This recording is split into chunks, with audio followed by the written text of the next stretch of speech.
Quality ठीक है।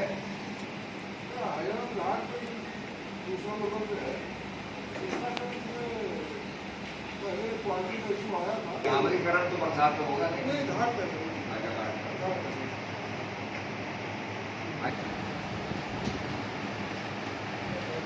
इसका क्या प्रगति है?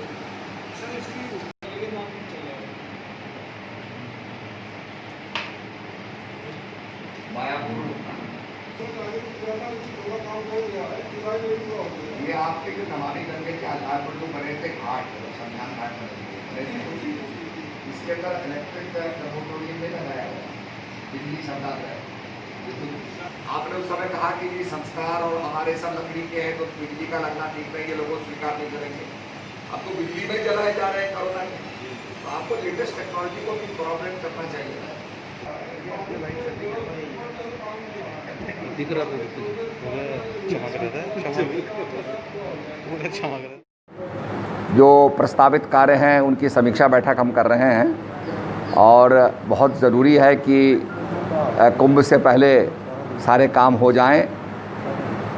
कोविड-19 के कारण जो कोरोना का संक्रमण रहा उसके कारण बहुत से काम हमारे बाधित हो गए हैं, तो लिहाजा सारे प्रस्तावों की समीक्षा करना बहुत आवश्यक हो गया है और कार्यों को गतिमान किया जाए, तेज़ी से हों, कार्य पूरे हों ताकि हम महापर्व कुंभ को संपन्न कर सकें। तो महाराज जी जैसे कांवड़ मेला इस बार बंद हो गया, ये लोग यूपी हरियाणा दिल्ली से आ गए, गंगा जल की सबसे बड़ी समस्या, उसको लेकर आपके द्वारा क्या किया जा सकता है? नहीं, मैं ये कहना चाहूँगा कि ये तो सरकार का निर्णय था और आप जानते हैं कि संक्रमण ना हो और ये कोरोना ना फैले, इसको देखते हुए ये निर्णय लिया गया और इसमें लोगों की सेफ्टी को देखा गया है। गंगा जल की धारा तो बही रही है और गंगा जल को लोग प्राप्त कर सकते हैं, तो निश्चित रूप में मेरा यही कहना है कि इस समय सबसे बड़ी आराधना यह है कि हम जो इस समय कोरोना को हराने के लिए जो हमारे केंद्र सरकार के जो नियम हैं और जो उन्होंने किया उनका पालन करें और पालन करने से ही हम देश को प्रगति के रास्ते पर चला सकते हैं और कोरोना को हरा सकते हैं। तो महाराज जी जिस समय व्यापारी बहुत ज़्यादा परेशानी जो कपड़े बनाने उनके उसको उनको लेकर कोई सरकार को देखने नहीं जा रही है? ये आपको थोड़ा सा बेयर करना पड़ेगा क्योंकि ये सभी की समस्या है और ये एक बहुत बड़ी समस्या हमारे सामने आ गई है और हम इसको मानते हैं, परंतु थोड़ा सा हमें अपने कामों को बदलना पड़ेगा और जगह जो मनरेगा के कार्य हैं और भी कार्य हैं, तो थोड़ा सा अपने काम करने वालों को थोड़ा सा बदलना पड़ेगा और ये तो पूरे देश के अंदर हो रहा है, दुनिया के अंदर हो रहा है, सभी सफ़र कर रहे हैं। तो मैं समझता हूँ कि निश्चित रूप में आगे जो सरकार का एक वायदा है कि भाई हम लोगों को काम देंगे, तो उसके ज़रिए भी, और हम ये चाहते हैं कि उद्योग चलें और हमारे रेस्टोरेंट्स चलें, इन सब चीज़ को लेकर के, और विशेषकर हमारे जो सिंचाई के जो काम हैं उसमें हमें रेत की कमी हो गई है और इसके अंदर बहुत ज़रूरी है कि रेत हमें उपलब्ध हो। तो हमने डीएम साहब से भी बात की थी और उनसे भी हमने आग्रह किया, पहली बैठक हमारी हुई थी कि भाई यहाँ रेत की कमी हो गई है, कार्य नहीं हो पाएंगे, तो उन्होंने हमें वो रेत भी उपलब्ध करा दिया था। तो ये एक समस्या है जिसका निदान करना है और सरकार इसके लिए जुटी हुई है कि हमारे कुंभ मेले के कार्य पूरे हों।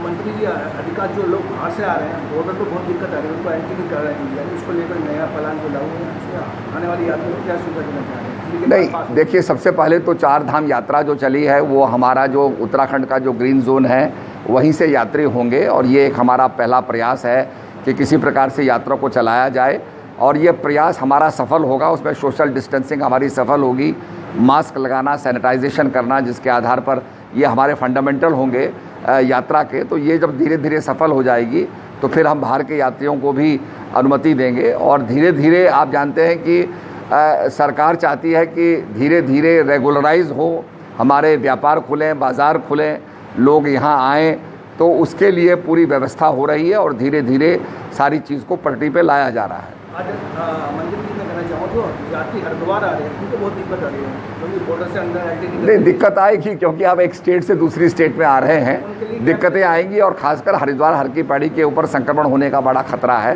तो इसकी रोकथाम की गई है। ये लोगों के हित की ही बात है, जो लोग समझ नहीं रहे हैं परंतु मैं समझता हूं कि खासकर जो कोरोना से संक्रमित हो जाते हैं उनके साथ भी हमें भेदभाव नहीं करना है।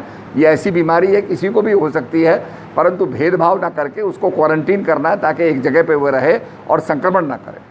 जो खांसी आती पूजा पाठ के लिए हरिद्वार आ रहे हैं, जिनको तो कोई दिक्कत ना तो वो अपने साथ क्या लेके आए, जिनको दिक्कत ना हो पूजा करके वापस जा सकें हरिद्वार जी पर। अभी तो जो रोक लगी है क्वारंटीन, जो 14 दिन का क्वारंटीन है, वो उसके हिदायतें हैं तो उनका पालन करना होगा जो आना चाहते हैं। पर हम ये चाहेंगे कि लोग की मूवमेंट कम हो और लोग निश्चित रूप में संक्रमण ना करें। क्या बॉर्डर पे रजिस्ट्रेशन होगा या उनको अपने स्टेट से आना होगा तो वहाँ से पास बनवा कर आना होगा हरिद्वार के लिए? इसके हिदायत आपको मिल जाएंगे, हिदायत आए हैं तो इसके लिए रजिस्ट्रेशन भी है और मैं समझता हूँ क्वारंटीन आपको जब आप स्टेट में आएंगे तो आप क्वारंटीन होंगे। एक माननीय अखाड़ा है निर्मल अखाड़ा, उनके संतों का कहना है कि कुछ संत सामने जिन पर कब्जा कर रहे हैं वो अपील करते हैं कि आपसे कि उन जमीनों पर जो संत नहीं है, संत 16 लोग जिन पर कब्जा कर रहे हैं, ऐसा एक मामला है। नहीं, उनका समस्या मेरे सामने आएगी तो उस पर हम कार्रवाई करेंगे, लिखित समस्या आएगी तो कार्रवाई करेंगे। आज का निर्देश क्या निर्देश दिया जा रहा है? नहीं, आज का निर्देश तो यही है कि काम मतलब उसके उनको गति पकड़नी चाहिए, काम होने चाहिए और जो भी समस्याएं हैं, चाहे वो रेत की समस्या हो, चाहे वो और किसी चीज़ की समस्या हो,